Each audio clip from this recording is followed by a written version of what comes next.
you have any big rescues this year that you're just like, this is crazy nuts? But you know, when people get stuck in a situation, the first people they call are the fire department. Yeah. You know.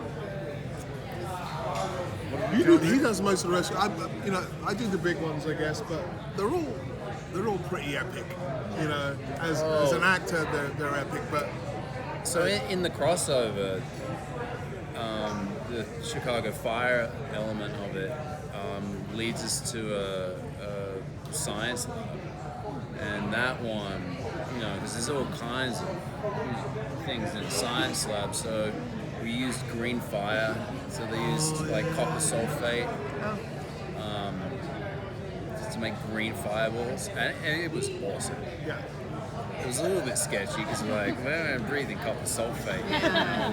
Like just regular fire's not enough. We got to like put some more chemicals in it. you get sick later on in life. You can Heavy remember metal him saying poisoning. this. I know. I'm like, This is evidence. oh boy. Filmed. Yeah. So we try to, you know, limit the amount, but it just looked amazing, and that we hadn't done that one before. Because we're so used to orange fireballs flying orange over our head. fireballs, and but that was quite fun. How does the loss of Otis kind of Impact. serve as a thread through the season? Oh, through the scripts? Yeah, through the season. He's never gonna be never completely die. gone. He lives on through us. That's why we had that memorial scene in episode 1. And you know, every single character on the show was touched by Otis. So he will live throughout the whole season and way beyond that, because that's why we had that episode saying, who will remember us? You know, well, we will. Does that have an impact on Odin, on Matt? Every single Oh one yeah, of us. it's like at the end of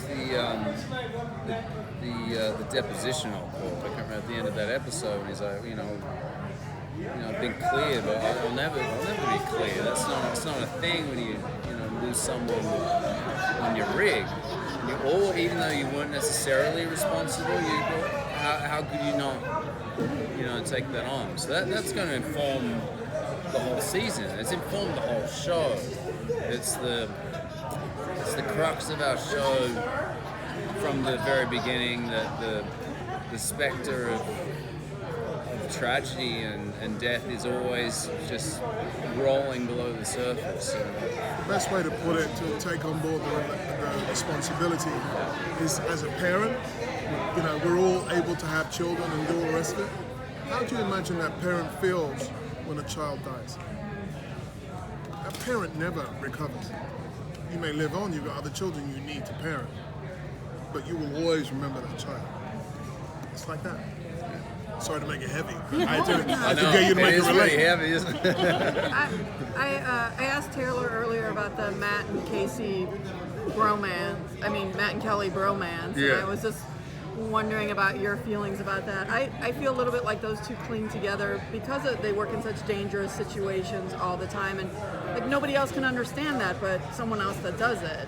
So I just want to hear your take and on both that. being and too with Bowden too, I think with being the leader of a rig, and we actually had a female captain came in, and she's one of Steve Chikarotis' friend, and she came in and she was telling me about mentoring these young gung-ho firefighters that come in, and how much responsibility is on your shoulders to they want and they're into fight fires. These people that come in, they want to get in there and do stuff, and you do have to rein them in a bit sometimes, and it's an awful responsibility. Just like I think parent to child would be the same thing. It's that sort of. Because you got to push them out into the world. They've got to go out and experience it. But there's a constant fear at some level there. And he's going to worry.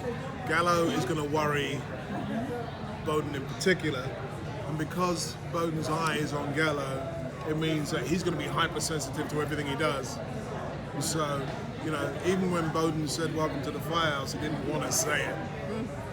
But, you know, he's weighing up being a good boss, you know, and a good boss turns around and goes, my man really, really wants this to happen. I have a suspicion that it might go wrong, and I'm going to resist the urge because I want to keep him happy, and so I've got to allow it to happen. But and we don't know. That's what I kind of like about the show. Like we're not really privy to what, you know, Derek's going to do with these characters, you know. So we're kind of going, oh man, we're like here building these relationships, and then the rug could get pulled again, and that's. I mean, it's kind of. I mean, I like it, you know, as an actor. But it's we sort of so we're following it as the characters follow it. Which I imagine the audience is going up and down with it, just like we are. Yeah. And that's testament to the writing and testament to the alchemy of the people that we have and the talent that is here, because we all rely on each other's talent that they need to do what they need to do.